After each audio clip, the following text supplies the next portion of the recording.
Here's one from Joyce. When you release an absorbed emotion from someone, does it release from the person it was absorbed from too? Okay, this is a good question. Usually not, but it is possible, okay? Hold that as your intention, and it just might. However, just because you absorbed an emotion from somebody doesn't necessarily mean that they even trapped the emotion to begin with, okay? Let's say that your mother, for example, is having a really bad day and is feeling an intense emotion of frustration. It's possible that that energy, you might have absorbed and trapped that emotion, but she might not have at all. She might have just felt better later and gone through it and didn't absorb it at all. So, good question. Okay, here's one from Rose. She says, in a previous webinar, you explained that lust often comes up when a person has been the subject of someone else's lust.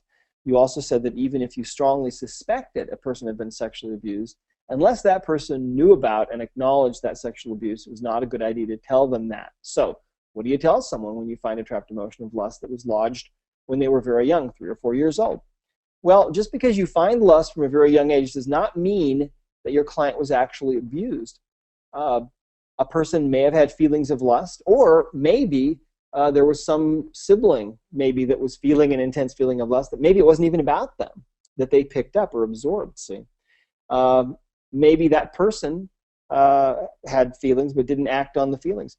Never tell somebody that they've been sexually abused, no matter what emotions you find on them. If they tell you that they were abused, that's different, but you need to be really, really judicious about this, very cautious, because many lives have been destroyed by accusations of abuse that were found to be erroneous. So you want to be really, really cautious about this, no matter what you find.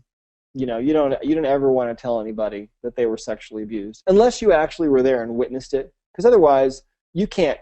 There's no way that you can really, honestly, truthfully say with 100% surety that they were. See, so be careful of that.